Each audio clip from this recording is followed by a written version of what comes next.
Hello and welcome to Oweleketv News. I am Antonia Mokolo. The news headlines. President Tinubu establishes 31 members Economic Coordination Council. Tinubu confers national honors on 4 officers, 13 soldiers killed in Delta. On the foreign scene, freighter pilot called for tugboat help before plowing into Baltimore Bridge. And in sports, Chelsea is set for Barcelona showdown after sealing victory in Women's Champions League.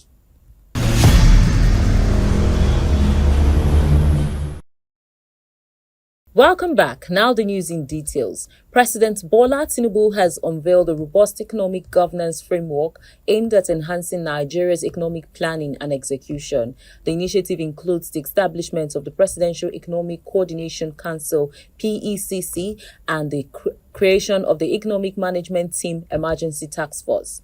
The PECC, chaired by the President, comprises eminent leaders and government officials, including the Vice President, Senate President, and Governors Forum Chairman, amongst others. Notably, private sector figures such as Alhaji Aliko Dangote and Mr. Tony Elumelu will also contribute for a specified period. President Tinubu also set up the EET Taskforce, headed by the Coordinating Minister for the Economy and Minister of Finance, is tasked with formulating and implementing a consolidated emergency economic plan, and it includes key government officials and industry leaders. The Economic Management Team, which functions under the PECC, will suspend its meeting for 6 months to accommodate the EET's mandate. The move underscores a unified strategy aimed at bolstering Nigeria's economic management architecture. The formation of these teams will complement existing structures such as the National Economic Council, chaired by the Vice President. President Bola Tinubu has conferred national posthumous awards on 4 officers and 13 soldiers killed on March 14 at Ukwama community in Delta State. The president announced the awards on Wednesday during the burial ceremony of the 17 soldiers killed in Delta at the National Cemetery, Abuja. The 4 ranking officers, Lieutenant Colonel Ali, Major D.E. Obi, Major Ashafa, and Captain U. Zakaria, were awarded the Member of the Order of Niger. The remaining 13 officers were also awarded with the Officer of the Order of the Niger. The president announced the provision of a house in any part of Nigeria to each of the families of the 4 officers and 13 soldiers. The president further said that the Nigerian government has equally approved scholarships to all the children of the deceased up to the university level. President Tinubu also directed payment of the fallen heroes' benefits within the next 3 months.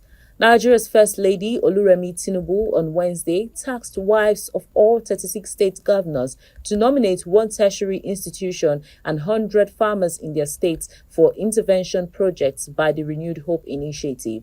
This followed a partnership between the Tertiary Education Trust Fund and the Renewed Hope Initiative for interventions in infrastructural and human capital development for tertiary institutions. The First Lady's Senior Special Assistant on Media, Busola Kukoyi, revealed this in a statement she signed on Wednesday titled, "First Lady Oluremi Tinubu says education is a veritable tool to actualize women's rights." Tinubu said with education, girls and women would be able to make informed choices about decisions relating to their health and others. She appealed to the wives of the governors to avail their states the opportunity being provided through the programs, as the citizens would be the direct beneficiaries. The First Lady also announced the partnership between the RHI and the Federal Ministry of Agriculture to support 100 farmers in each state. She tasked governors' wives to encourage the youth in their states to participate in the ongoing Unity Fabric competition, which has prize money of 25 billion naira. Let's go on a short break. We'll be right back. Follow us on our social media handles at Oweleke TV. Visit our website at www.oweleketv for a thrilling journey. Oweleketv, rising star at the fairground.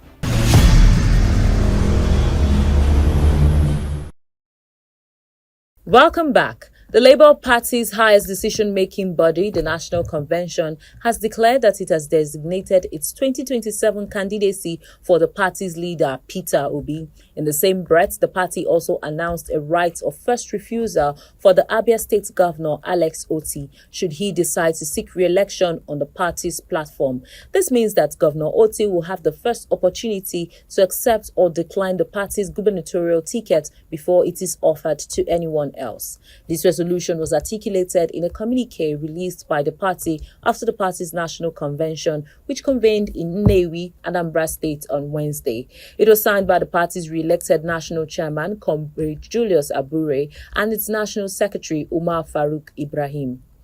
The leadership of Nigerian Labour Congress has vowed not to accord the national chairman of Labour Party, Julius Abure, any form of recognition following his re-election. Abure was returned as the party national chairman at a national convention of the party held in Nnewi, Anambra State on Wednesday. The convention saw all members of the National Working Committee return. The slots for representatives of both the NLC and the Trade Union Congress were, however, left vacant. Reacting to the outcome of the convention, NLC spokesman Spencer Upa vowed that the Congress will never back the party under Abure's leadership. While describing the convention as a charade, Upa said that the return of the national chairman was a nullity as far as the NLC is concerned. Yobe State Governor Mai Mala Buni has granted pardons to 33 inmates across various correctional facilities within the state. Development was disclosed in a statement by the Information Officer of the Yobe State Ministry of Justice, Al-Hassan Sule Mahmudo, on Wednesday in Damaturu. The governor's decision to pardon the inmates followed recommendations from the Yobe State Advisory Council on the prerogative of mercy. The council, headed by the State Attorney General and Commissioner for Justice Saleh Samanja, visited Potiskum, Ngoro, and Gausha correctional centers to assess which inmates deserved executive pardons. Saleh Samanja shared insights into the process, noting that after careful deliberations, the Advisory Council came up with 33-man list of inmates for consideration by His Excellency Honorable Mai Mala Buni, the Executive Governor of Yobe State, whom he graciously accepted and approved their release for them to enjoy freedom through the executive order vested on His Excellency.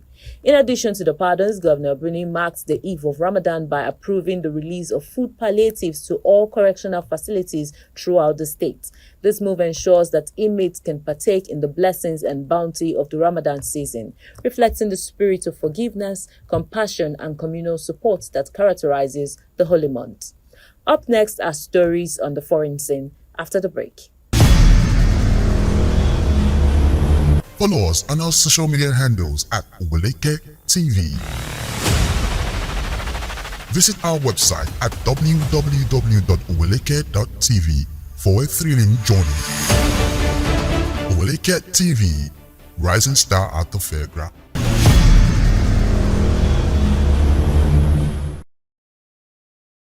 Welcome back. On the foreign scene, the pilot of the cargo freighter that knocked down a highway bridge into Baltimore Harbor had radioed for tugboat help and reported a power loss minutes earlier. Federal safety officials said on Wednesday, citing audio from the ship's black box data recorder. The head of the National Transportation Safety Board also said that Francis Scott Key Bridge, a traffic artery over the harbor built in 1976, lacks structural engineering redundancies common to newer spans, making it more vulnerable to a catastrophic collapse. New insights into the fatal disaster emerged a day after the massive Singapore flag container ship Dali, sailing out of Baltimore Harbor bound for Sri Lanka, reported losing power and the ability to maneuver before plowing into a support pylon of the bridge.